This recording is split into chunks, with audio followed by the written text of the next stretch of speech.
கடந்த திமுக ஆட்சியில பத்திரப்பதிவு தொடங்கி தூய ஆட்சி விஜய் ஆட்சி வந்த பிறகு பத்திரப்பதிவு நடந்துருச்சு. விஜய் பாணியில் சொல்லணும்னா ஆயிடுச்சு. பதிவுத்துறையில யார் இருந்தாங்களோ அவங்க தான் இந்த பதிவின் போது இருக்கிறாங்க. இதுக்கு முழுக்க முழுக்க காரணம் பதிவுத்துறையிலே உயர் அதிகாரிகள் இருக்கிறாங்க. குற்றச்சாட்டு நான் வெளிப்படையா சொல்றேன். சொத்து திருடப்பட்டது, சட்டவிரோதமாக பதியப்பட்ட சொத்து HRC, பதிஞ்சது பதிவுத்துறை. இந்த ஆவணத்தை தயாரிச்ச சிவக்குமார்ங்கிற வழக்கறிஞர் மேலையும் புகார் தெரிவிக்காததனுடைய மர்மம் என்ன? இது போலிப்பதிவு கும்பல்னா அதிகாரி கும்பல், இதே கும்பல் தான், இதே DIG ஆனந்த். இப்ப இந்த அரசு தூய அரசா, தீய அரசா, மோசடி அரசா, ஃப்ராட் அரசா சொல்லுங்க. தீய சக்தினே சொல்லலாம். ஒரே பேட்டர்ன். இது உங்கள் அரசு, உங்கள் அண்ணன் அரசு, உங்க மாமா அரசு, உங்க அங்கிள் அரசு அப்படின்னு சொன்ன விஜய் அரசுல இந்த பத்திரப்பதிவு 12/6 நடந்துருச்சு. 500 கோடி ரூபாய் உள்ள இந்த தாடிக்கொம்பு பெருமாள் சொத்தை பட்ட பகல்ல பத்திரம் போடுறான்னா இதற்கு பின்புலத்துல யார் இருப்பா? கோயில் சொத்துக்களை திட்டமிட்டு திருடி போலி ஆவணம் மூலம் விற்பனை செய்யறதுக்கு இந்த குரூப் கிளம்பிருச்சு. அதுக்கு பத்திரப்பதிவுத்துறை பெரிய காரணமா இருக்கு.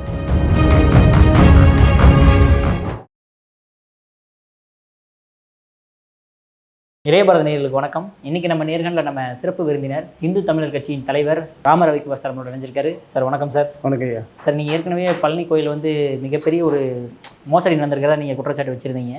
அது போக இப்போ கேஸ் நிறையா போய்கிட்டு இருக்கு. அதில் ஒருத்தர் யாரோ இறந்துட்டதாகவும் சொல்லப்படுது. ஸோ என்ன மாதிரி விஷயங்கள் இப்போ முன்னெடுத்து போய்கிட்டு இருக்கு அந்த கேஸில்? பழனி தண்டபாணி சுவாமி மடம் சட்டவிரோத மோசடி பத்திரப்பதிவு குறித்து இந்த மக்களுக்கு முதல்ல நம்ம அம்பலப்படுத்தணும். அதில் என்னென்னா, அன்னச்சரபன் தண்டபாணி சுவாமிகளுடைய மடம் பழனியில் இருக்கிறது.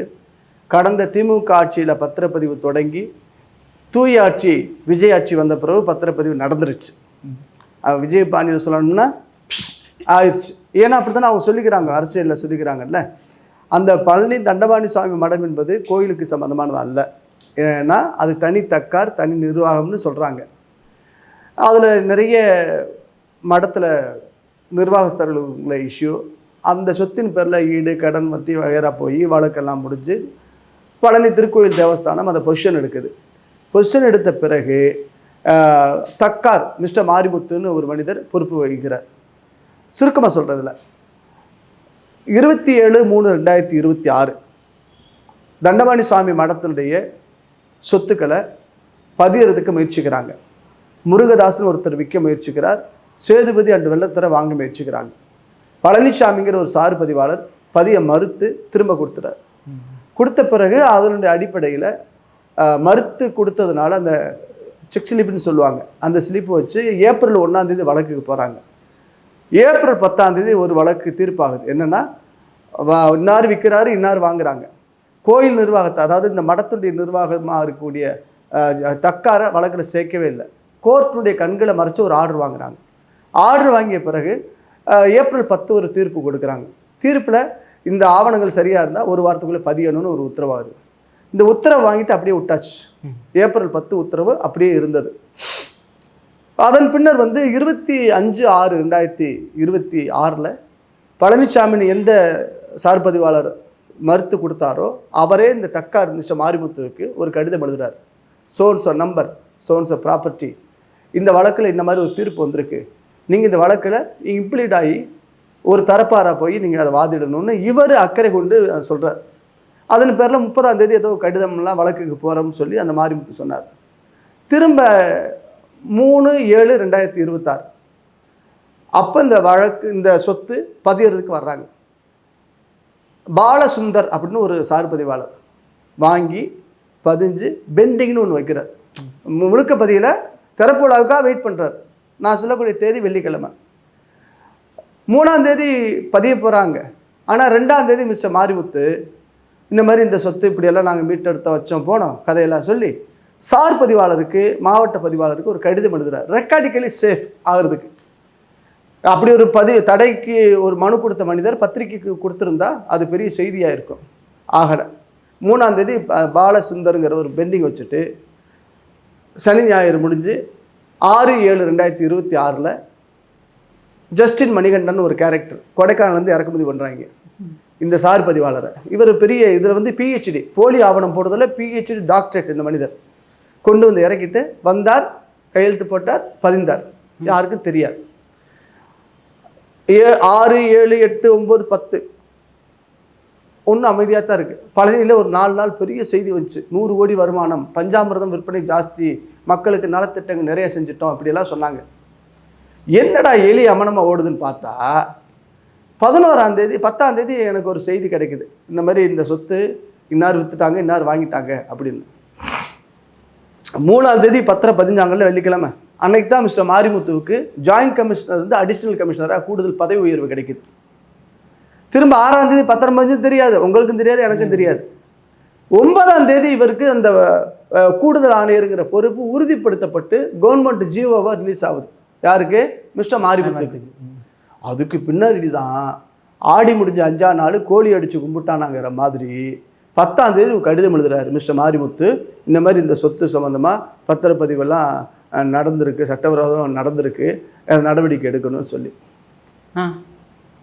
அதன் பின்னர் நாங்கள் போய் நான் பழனி ஆண்டவனுக்கு மொட்டை போட்டாங்கன்னு சொல்லி தான் நான் முடிக்காணிக்கை செலுத்தி இந்த விஷயத்தை 11ஆம் தேதி பிரச்சனையை கிளப்புறேன். அதன் பின்னர் நடந்தது நாடே அறியும். சரிங்களா? அதிமுக போராட்டம் பண்ணாங்க. அதிமுகவில் மிஸ்டர் பரமசிவம் வேடசுந்தர் எக்ஸ்-எம்எல்ஏ மாவட்ட செயலாளர், அவர் தலைமையில் ஒரு பெரிய போராட்டம் நடத்துகிறாங்க. அதன் பின்னர் சிபிஐ வழக்கு விசாரணைக்காக திரு வேணுகோபால் அதிமுக சார்ந்து, திமுகவிலேருந்து உமா மகேஸ்வரன் போயிருக்கிறாங்க. ஸோ இந்த வழக்கில் முதலாக இந்த அம்பலப்படுத்தினதில் ஒரே பேட்டர்ன்.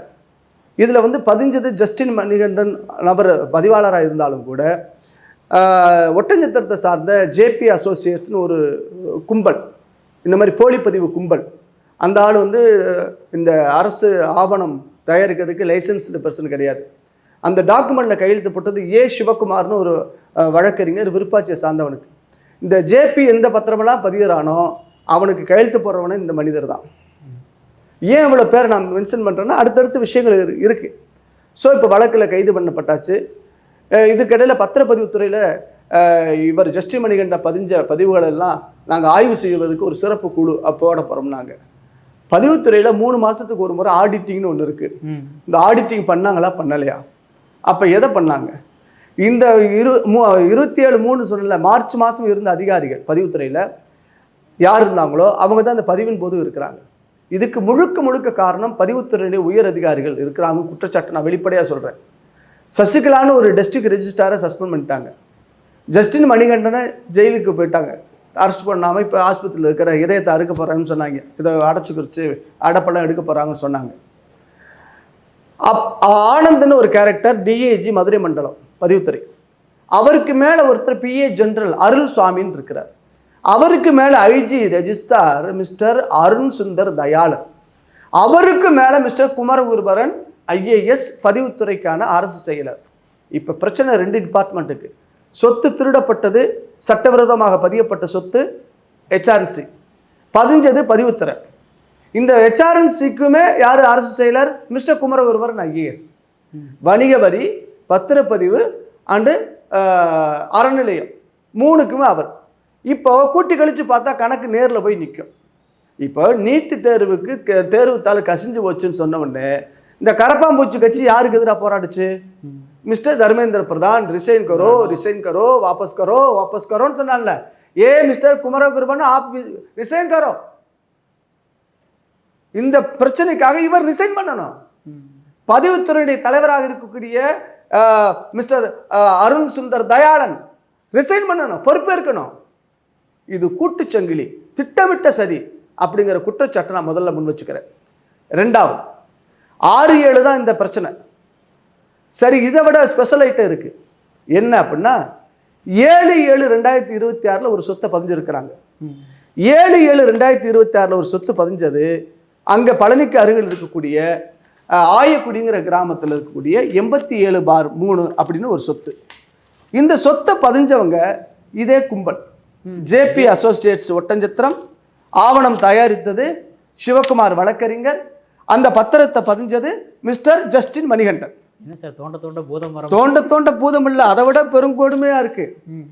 அதில் பதிஞ்ச மனிதர் என்ன பண்ணிட்டாங்கன்னா, இந்த சொத்து குறித்தான ஆவணங்கள் எல்லாம் முறையாக சரி பார்த்தாங்களா பார்க்கலையா அப்படின்னு நாங்கள் ஆய்வு பண்ணால் அதுலேயும் டூப்ளிகேட் பூரா ஃப்ராடு, 420 ஃப்ராடுலண்ட். இந்த சொத்து ஆயக்குடியில் இருக்குது. இன்றைக்கி சொத்து மதிப்புக்கு சுமார் 2 கோடி 9 லட்சம் ரூபாய்க்கு பதிஞ்சிருக்காங்க. அதாவது ஆயக்குடி கிராமத்தை சார்ந்த காளியப்பன் மகன் கந்தசாமி அப்படின்னு ஒருத்தர் 87 வயசு நபர். 87 சொத்தை வாங்கினவர் வந்து கோயம்புத்தூர் குமாரபாளையத்தை சார்ந்த மன்னார்சாமி மகன் மணி 64. 84 விற்க 64 வாங்குது. இதுதான் அந்த ஆவணம் ஆச்சுங்களா. இதில் என்னென்னா ஒரு உயிலை சொல்கிறாங்க. 5/2/1969 இன்னாருக்கு இன்னாரு கொடுத்து ஆண்டு அனுபவிச்சு வர்ற இந்த ஒரு உயில் படி இந்த சொத்தை நாங்கள் கொடுக்குறோம் அப்படின்னு எழுதுகிறாங்க. ஆனால் அந்த உயிலுடைய ஒரிஜினல் இங்கே இணைக்கப்படலை. இந்த சொத்தை இந்த ஆவணத்தை பதிஞ்சது யார் சொன்னேன்? ஜேபி அசோசியேட் ஜெயபிரகாஷ், சிவகுமார் வழக்கறிஞர், ஜஸ்டின் மணிகண்டன். உலகத்தில் இல்லாத அதிசயம் என்னன்னாங்க, 1970 ஒரு மனிதர் இறக்குறார் இந்த ஆவணத்தில். 1972 ஒரு நபர் இறக்குறார்.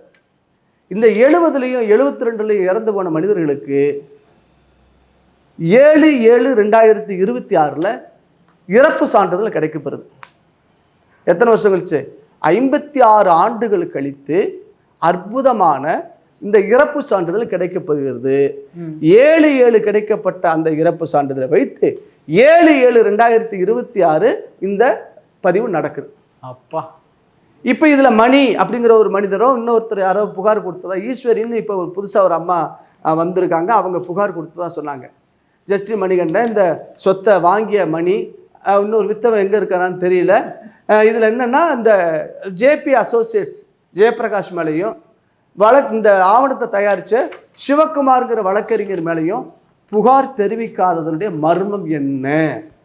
யாரை காப்பாற்றுவதற்கு இப்படி முயற்சிக்கிறார்கள்ங்கிற குற்றச்சாட்டை நான் நேரடியாக முன்வைக்கிறேன். இந்த மோசடி பத்திரப்பதிவு துறைக்கு யார் காரணம்? இதே கும்பல் தான். இது போலிப்பதிவு கும்பல்னா அதிகாரி கும்பல் இதே கும்பல் தான்.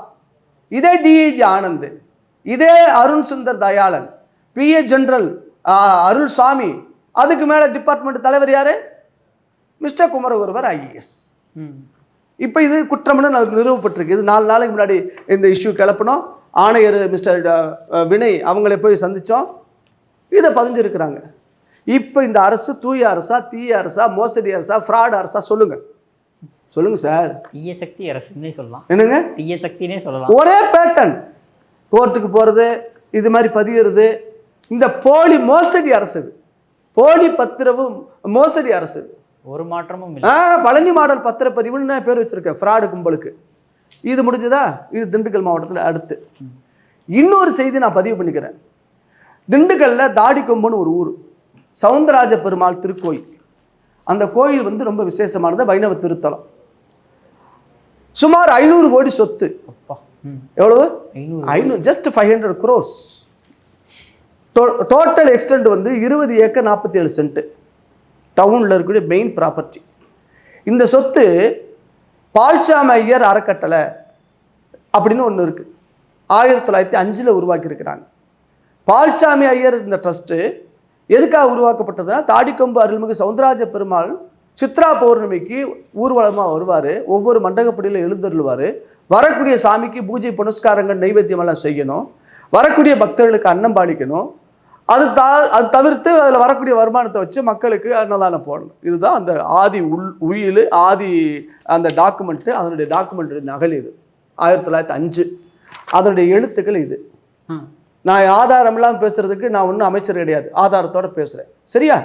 இது அந்த உயில். இதில் கிளீன் காப்பி என்கிட்ட இருக்குது. அதுக்கப்புறம் 1936 ஒரு செட்டில்மெண்ட் போடுறாங்க. 1923 அந்த ஆவணம் இது. 1923 ஆவணம். அதனுடைய குறிப்புகளும் இங்கே இருக்குது. இதுவும் தாடிக்கொம்பு பெருமாள் நான் சொன்ன 20 ஏக்கர் 47 சென்னுடைய அடுத்த ஆவணம். இந்த 2 விஷயத்தில் என்ன சொல்கிறாங்கன்னா, பால்சாமி அறக்கட்டளை அவங்க குடும்பத்தார்கள் நிர்வாகம் செய்யணும். ஆண் வாரிசுகள் இருக்கின்ற வரை இந்த சாமிக்கு செய்ய வேண்டிய தர்ம காரியங்கள் நடக்கணும். ஆண் வாரிசுகள் அற்றுப்போன பிறகு பெண் வாரிசுகள் செய்யணும். பெண் வாரிசுகளும் அற்றுப்போன பிறகு முற்று முதலமாக இந்த சொத்து தாடிக்கொம்பு பெருமாளுக்கு சொந்தம் அப்படின்னு எழுதியாச்சு. மெயின் யாருக்காக இந்த சொத்து எழுதப்பட்டது? தாடிக்கொம்பு சவுந்தரராஜ பெருமாள் அவருக்கு. ஆனால் என்ன பண்ணுறாங்க, இந்த பால்சாமி ஐயர் அறக்கட்டளை இந்த சித்ரா பௌர்ணமி நடத்தக்கூடிய இந்த சொத்தை இது நம் சொத்துன்னு எங்க வடிவேல் சார் சொல்லுவார் பார்த்தீங்கன்னா ஒரு சினிமாவில் என்ன சொல்லுவாரு, இது நம் சொத்து, இது எங்கள் சொத்து அப்படின்னு பாருல. அந்த வடிவேல் சார் காமெடி மாதிரி என்ன பண்றானோ, திருட்டுத்த நாதாரித்தனம் பண்ணாலும் நாசுக்கா பண்ணணும் அப்படிங்கிறது மாதிரி இந்த பால்சாமி ஐயர் அறக்கட்டளையை சார்ந்த மனிதர்கள் குடும்பத்தார்கள் என்ன பண்ணுறாங்க, இந்த சொத்தை விற்கிறதுக்கு முற்படுறாங்க. இப்போ ஒரு 9 ஏக்கர் 10 ஏக்கர் வித்தாச்சு. என்ன சொல்கிறாங்க, எப்படி விற்றாங்க அப்படிங்கிற ஒரு கேள்வி எழும். 1905 உள்ள சாசனத்தில் 1923 உள்ள சாசனத்தில் என்ன எழுதுறாங்கன்னா, இந்த சொத்தை எந்த பெயர் மாற்றமோ விக்கிரயமோ கிரயம் பண்ணுறதோ மாறுதலோ பராதீனப்படுத்துதலோ எதுவும் நீ செய்யக்கூடாது. அப்படி செய்தால் இந்து சட்டப்படி அது செல்லாது அப்படின்னு 1905 ஆவணத்தில் தெளிவாக குறிப்பிட்டாச்சு. 23 குறிப்பிட்டாச்சு. இந்த சொத்தை எப்படி திருடி திங்கணும், சட்டத்துக்கு உட்பட்டு நம்ம திருட்டு மாதிரி இருக்கணும், இல்லாத ஈயம் பூசின மாதிரி இருக்கணும். அப்படிங்கிற மாதிரி இந்த பால்சாமி ஐயர் அறக்கட்டளை இந்த சம்பந்தப்பட்ட மனிதர்கள் என்ன பண்ணுறான், புதுசாக ஒன்று கிரியேட் பண்ணுறான். Balsamy Iyer and brothers trust. என்ன trust, Balsamy Iyer and brothers ட்ரஸ்ட்னு ஒன்று உருவாக்கி அந்த ட்ரஸ்ட்டுக்கு எந்த சொத்தை காமிக்கிறாங்கன்னா பால்சாமி ஐயர் சொத்தை காமிக்கிறான். 20 ஏக்கர் 47 சென்ட். இந்த சொத்துக்கு பெயர் மாற்றம் ஆயிடுச்சு. எப்படி உதாரணமாக இந்துவிலேருந்து கிறிஸ்தவனா கன்வெர்ட் ஆகுற மாதிரி உதாரணத்துக்கு சொல்கிறேன். இப்போ ரவிக்குமார் நாளைக்கு கிறிஸ்தவனுக்கு போயிட்டேன்னா ராபர்ட் ரவிக்குமாராக நான் மாறிடுவேன். அதே சேம் ரவிக்குமார் தானே. அதே போல் பால்சாமி ஐயர் சொத்தை பால்சாமி ஐயர் அண்ட் பிரதர்ஸ் ட்ரஸ்ட்டுன்னு ஒரு ட்ரஸ்ட்டை உருவாக்குறாங்க. மோசடியா, சட்டவிரோதமா, இந்த சாசனத்துக்கு விரோதமா, இதுதான் அந்த பால்சாமி ஐயர் பிரதர்ஸ் ட்ரஸ்டுடைய ஆவணம். இது எப்படின்னா அவங்களுக்குள்ளேயே தான் என்ன கிடைக்காதா, நம்மளுக்கு இந்த பேப்பர் கிடைக்கிறதுக்குன்னா பெரிய விஷயமெல்லாம் கிடையாது, ஊரே தெரியும் இந்த ரகசியம். இந்த ஆவணம் அப்படி கிடைச்சது. இதில் என்ன பண்ணுறாங்க, பால்சாமி ஐயர் அண்டு பிரதர்ஸ் திருப்பதி சத்திரம் அப்படின்னு இவங்க ஆவணத்தை போட்டு, இந்த ஆவணத்தில் மொத்தம் 21 பேர் இருக்கிறாங்க. ஆனால் 18 பேர் தான் கையெழுத்து போட்டிருக்கிறாங்க, 3 பேர் கையெழுத்து போடலை. இந்த சொத்தையும் பதிஞ்சாச்சு. பதிஞ்சிட்டு நேராக கோர்ட்டுக்கு போகிறாங்க. கோர்ட்டுக்கு போய் இந்த மாதிரி இந்த தர்மங்கள்லாம் நாங்கள் செய்கிறோம் வைக்கிறோம் போகிறோம், எங்களுக்கு வருமானம் பத்தலை, அதனால் இந்த சொத்தை விற்பனை செஞ்சுட்டு தேசியமயமாக்கப்பட்ட வங்கி நேஷனலைஸ்டு பேங்க்கில் நாங்கள் எஃப்டி ஃபிக்ஸட் டெபாசிட்டை 6 கோடி போட்டுறோம். எவ்வளோ கோடி சொத்துக்கு, சுமார் 500 கோடி சொத்துக்கு 6 கோடி 1% போனால் போது அப்படியே பெருமாளுக்கு போட்டு விடுவோம், சிந்துனது செதறதுன்னு சொல்லுவாங்கல்ல, அது மாதிரி போட்டுறோம். அப்புறம் பள்ளி கல்லூரிகள்லாம் நாங்கள் கட்டணும் அப்படி சொல்லி தீர்மானத்தை போட்டு இந்த தீர்மானம் போட்ட நகல்களை கொண்டு போய் கோர்ட்டில் சப்மிட் பண்ணி ஒரு ஆர்டர் வாங்குறாங்க. இந்த ஆர்டருக்கு முன்னாடி என்ன பண்ணுறாங்கன்னா, கோவில் தரப்பில், அதாவது தாடிக்கும்பு பெருமாள் கோவில் தரப்பில் 2022 ஒரு தடை மனு கொடுத்து வச்சிருக்காரு மிஸ்டர் முருகன்னு ஒரு செயல் அலுவலர்.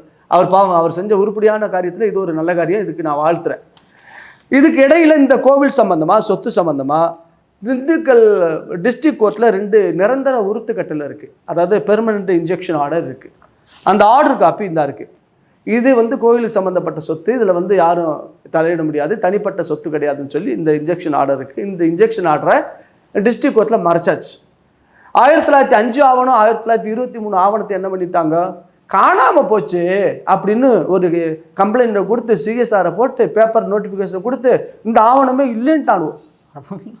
ஏன்னா இது இருந்தால் தானே உங்களுக்கு எவிடன்ஸ் வரும், இல்லைன்னு சொல்லியாச்சு. ஆனால் நம்மள்ட்ட இருக்குது, பதிவுத்துறையில் தான் நான் காப்பி போட்டு எடுத்தேன்.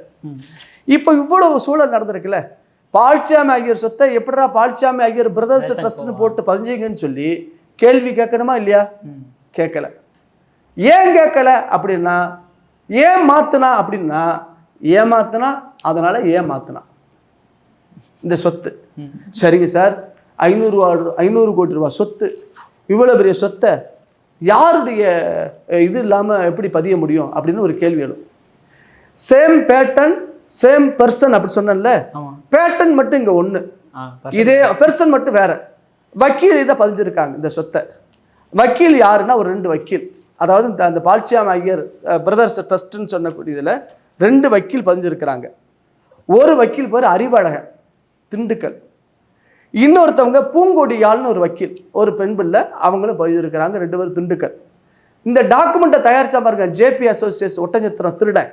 அது மாதிரி இந்த ஆவணத்தை தயாரித்தது யாருன்னு சொன்னால் செல்வகுமார் அப்படின்னு ஒரு டாக்குமெண்ட் ரைட்டரு. அவர் லைசன்ஸ்டு நபர் கிடையாது. முத்துமாரின்னு ஒரு அவனுடைய தம்பி.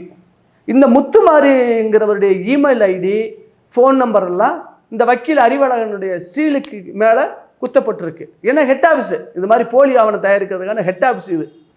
வரக்கூடிய பதிவுத்துறையில் வரக்கூடிய அதிகாரிகளுக்கு தேவையான சப்ளை அண்ட் சர்வீஸு, அவருக்கு தேவையான சகாயங்கள் உதவியெல்லாம் செய்யக்கூடிய மனிதர்கள் இந்த செல்வகுமாருங்கிற மனிதரும் இந்த முத்துமாரிங்கிற மனிதரும். சரிங்களா? சரி, இவன் பதிஞ்சிட்டான். வக்கீல் அறிவழகனும் பூங்கோடியாலும் பதிஞ்சாச்சு. இந்த சொத்தை யார் வாங்கியிருப்பா? கேள்வி எழும். இந்த சொத்தை அவ்வளோ சீக்கிரம் வாங்க முடியாது. கடந்த திமுக அரசாங்கம் நடந்தபோது இந்த சொத்தை பொசிஷன் எடுத்தாங்க ஒரு முக்கியமான கட்சியுடைய ஆதரவோடு. எந்த கட்சி? திமுக ஆதரவு தான் வச்சுக்கோங்களேன். இது என்ன ஒழிச்சு மறைச்சு பேசணும்? அதில் சம்மந்தப்பட்ட நபருடைய பேரை நான் உரிய நேரத்தில் நம்பலப்படுத்துவேன். யார் பொசிஷன் எடுத்தாங்க, இதில் யாரெல்லாம் சம்மந்தப்பட்டாங்கன்னு சொல்ல முடியும். இப்போ இந்த சொத்தை ஆலமரத்துப்பட்டின்னு திண்டுக்கல் பக்கத்தில் ஒரு ஊர் இருக்குது. அந்த ஊரை சார்ந்த பாஸ்கர் என்ற நாகராஜ் என்ற பாஸ்கர். இப்படி டபுள் பேர் இருக்குது. ஏன்னா டபுள் டாக்குமெண்ட் பேர் வழிகள் இது மாதிரி, அதனால் டபுள் பேர் இருக்குது.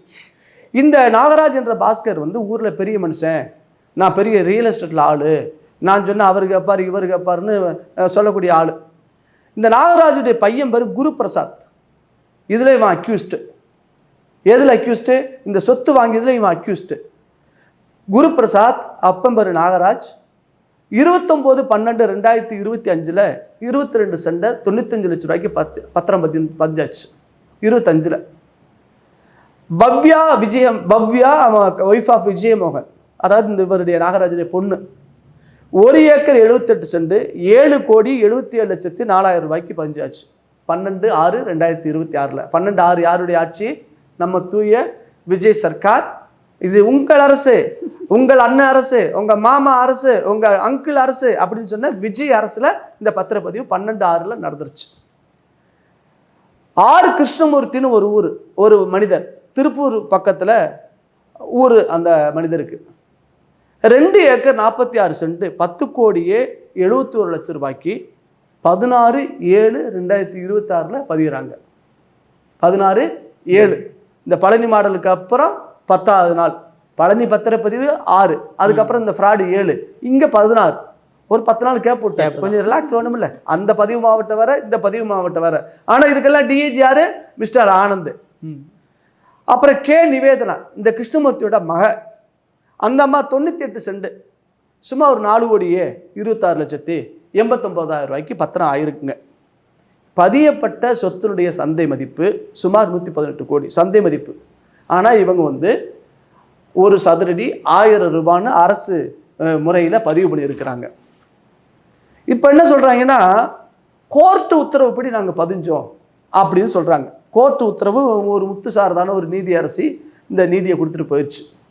அதை நாங்கள் சேலஞ்சு பண்ணுறோன்னு வச்சுக்கோங்க, அது பதிவை ரத்து செய்ய வைப்போம், அது உறுதியாக நடக்கும். இந்த பத்திரப்பதிவெல்லாம் இப்போ நடக்குது. 2022 லீஸுக்கெல்லாம் கொடுத்துருக்குறாங்க இந்த சொத்தை. அதெல்லாம் எந்த அடிப்படையில் கொடுத்துங்கிற கேள்வியெல்லாம் இருக்குது. இந்த நாகராஜ் என்ற பாஸ்கர், குரு பிரசாத், பவ்யா விஜயமோகன், கிருஷ்ணமூர்த்தி, நிவேதனா, இதில் சாட்சி கையெழுத்து ஒரு பாய் போட்டிருக்கான், ஒரு முஸ்லீம். அவனுக்கு ஒரு 22 சென்ட். இந்த 1905 உயில் என்ன எழுதுறாங்கன்னா, மகமதியர்களுக்கு இந்த மடத்தில் தங்குறதுக்கு அனுமதி இல்லைன்னு எழுதியிருக்கிறாங்க. ஆனால் சாட்சி போனால் போதுன்னு சொல்லி 22 சென்ட் அவனுக்கு. இதில் மீடியேட் பண்ணதில் லினன் சரவணன் ஒரு கேரக்டர் இருக்குது. இந்த மனிதர் தான் இந்த நாகராஜ் என்ற பாஸ்கரை இந்த இஷ்யூக்குள்ளே இழுத்து விடுறான். இந்த ஆள் வாங்குறதுக்கு முற்படுறான். கரையம் ஆகிப்போச்சு. குற்றவியல் நடவடிக்கைக்கு நான் கடந்த ஒரு வாரத்துக்கு முன்னாடி எஸ்பி திண்டுக்கல், கலெக்டர் திண்டுக்கல், வட்டாட்சியர் திண்டுக்கல் மேற்கு, ஹெச்ஆர்சியுடைய உதவி ஆணையர், இணை ஆணையர், கமிஷனர், அரசு செயலர் வரைக்கும் நான் புகார் மனு அனுப்பிச்சாச்சு. விசாரணைக்கு நான் ஆஜராக போகிறேன். 500 கோடி ரூபாய் உள்ள இந்த தாடிக்கொம்பு பெருமாள் ஒரு சொத்தை பட்ட பகலில் பத்திரம் போடுறான்னா இதற்கு பின்புலத்தில் யார் இருப்பான்? அப்போ இந்த அரசின் மீது மதிப்பு இருக்கா, பயம் இருக்கா இல்லையா? சட்டத்தின் மீது பயம் இருக்கா இல்லையா? நீதிமன்றங்களில் ஆவணங்களை கொண்டு போய் பார்க்கும்போது நீதிமன்றங்கள் அதை முறையாக சரி பார்க்கணுமா வேணாமா? பார்க்கணும் தானே, பார்க்கலையே. இப்போ என்ன சொல்கிறாங்க, நேற்று வந்து ஐஜி இந்த பத்திரப்பதிவுத்துறை அருண் சுந்தர் தயாளன் என்ன சொல்கிறாருன்னா, மடத்தினுடைய இடம் வேறு, கோயில் இடம் வேறு. புது கண்டுபிடிப்பு வருது. அதாவது கோவில் சொத்துக்களை திட்டமிட்டு திருடி போலி ஆவணம் மூலம் விற்பனை செய்யறதுக்கு இந்த குரூப் கிளம்பிருச்சு. அதுக்கு பத்திரப்பதிவுத்துறை பெரிய காரணமாக இருக்குது. இதற்கு முழுக்க காரணம் குமரகுருபரன் IAS துறையினுடைய செயலர் இருப்பாருங்கிற குற்றச்சாட்டை நான் நேரடியாக முன்வைக்கிறேன். இந்த பாலுசாமி ஐயர் சத்திரம், அந்த சத்திரத்தினுடைய சொத்து, தாடிக்கொம்பு பெருமாள் கோயிலுக்கு உரிய சொத்து, பெருமாளுக்கு சேர வேண்டிய சொத்தை அந்த ஊரில் இருக்கக்கூடிய மிகப்பெரிய real estate mafia, land mafia குறைஞ்ச விலைக்கு வாங்கி பெரிய விலைக்கு விற்கிறதுக்கு பிளான் பண்ணிட்டாங்க. இந்த சொத்தை விற்றுருக்காங்கல்ல, அவங்க ஒரு சௌராஷ்டிரான்னு சொல்லக்கூடிய ஒரு சமூகத்தை சார்ந்தவர். அவ்வளவு பெரிய பலம் மிக்க சண்டை போடணுங்கிற கேரக்டரும் கிடையாது. என்ன பண்ணிட்டாங்க, ஏதோ கொஞ்சம் காசு கொடுத்ததா சொல்கிறாங்க, கொடுக்கல. பட் இந்த இவ்வளோ காசுகள்லாம் அக்கௌண்ட்டில் தான் வந்திருக்கு. அவங்களுக்குள்ளே இப்போ 2 கோஷ்டி ஆகிட்டான். ஒரு 3 பேர் நீக்கிட்டாங்க. எதுக்குன்னா நல்லது செய்யறதுக்காக நிற்கலை, பங்கு பிரிக்கிறதுல போட்டி. இந்த சட்டவிரோதமாக பதியப்பட்ட இந்த பத்திரம் ரத்து செய்யப்படணும். இந்த பத்திரத்தை பதிந்த நபர்கள், இந்த சொத்தை விற்றவன், சொத்தை வாங்கினவன், இந்த சொத்துக்கு உடந்தையாக இருந்தவங்க, இதற்கு பின்புலத்தில் இருக்கிறவங்க அனைவர் மீதும் மதுரை மீனாட்சி அம்மன் கோயில் சொத்தை எப்படி விற்று அதில் FIR ஆச்சோ அதுபோல் இவங்க மேலே குற்றவியல் நடவடிக்கை எடுக்கிறதுக்காக நான் சட்டப்படியான வேலையை நான் தொடங்கியிருக்கேன். நிச்சயமாக இந்த தாடிக்கொம்பு பெருமாள் கோயில் சொத்தை நாங்கள் மீட்போம். அதற்கு பின்புலத்தில் இருக்கக்கூடிய மிகப்பெரிய ஒரு இயற்கை வள கொள்ளையர் ஒரு மனிதர் இருக்கிறார். ஊரில் ஒரு பெரிய மனுஷன் சொல்லிக்கிறாங்க. அவர் சர்வ கட்சிக்கும் சகாயம் செய்யக்கூடிய ஒரு மனிதராக இருக்கிறார்னு சொல்லிக்கிறாங்க. நான் உரிய நேரத்தில் அந்த பெயரை வெளியிடுவோம், இந்த சொத்துக்களை மீட்போம். நான் தமிழ்நாடு அரசாங்கத்துக்கு சொல்லக்கூடிய செய்தி, தொடர்ந்து கோவில் சார்ந்த விஷயங்களை நாங்கள் அம்பலப்படுத்திக்கிட்டு இருக்கேன். திரும்பவும் அடுத்த வாரம் ஒரு சொத்தை அம்பலப்படுத்துவோம், அதே திண்டுக்கல் மாவட்டத்தில். அதில் சம்மந்தப்பட்ட மிகப்பெரிய அரசியல் இந்நாள் இருக்கிறாங்க, போன அரசியல் இருந்தவங்களுடைய பின்புலமெல்லாம் இருக்குது. அதை நாங்கள் அம்பலப்படுத்துவோம். நான் அரசிடம் வேண்டுவது, இது மாதிரி மோசடிகள் இருந்து நடந்தால் அவங்க மேலே நடவடிக்கை எடுத்து ஜெயிலில் தள்ளினா தான் பயமத்து போகும். இந்த விஷயத்தை சொல்கிறதுனால 2 உயிருக்கோ உடைமைக்கோ ஏதேனும் ஊறு விளைவித்தால் அதற்கு இந்த அரசாங்கம் தான் பொறுப்புங்கிற செய்தியை இவ்வளோ நாள் சொன்னது கிடையாது. இப்போ நான் சொல்ல ஆரம்பிக்கிறேன். இந்த அரசு பொறுப்பு, அரசு கவனத்தில் கொள்ளணுங்கிற வேண்டுகோளை நான் முன் வச்சுக்கிறேன். இப்போது பழனி பதிவு, ஆயக்குடி பதிவு, திண்டுக்கல்லில் சவுந்தரராஜ பெருமாள் கோயிலுடைய சொத்து பதிவு, இதற்கு அடுத்து இன்னும் 4-5 பதிவுகள் இருக்குது. அந்த சொத்துக்களுடைய மதிப்பு இது மாதிரி குறைஞ்சபட்சம் வச்சாலும் ஒரு 600லேருந்து 800லேருந்து 1000 கோடிக்கு வரும். அது ஆவணத்தோடு ஆதாரத்தோடு நான் சொல்கிறேன். இந்த அரசாங்கம் அப்போவாது விழிக்குதான்னு பார்ப்போம். ஓகே சார், நிச்சயமாக வெற்றி பெற வாழ்த்துக்கள் சார். பொன்னான நேரத்தை இளையபாலன் அவர்களுக்கு மிக்க நன்றி. நன்றிங்க.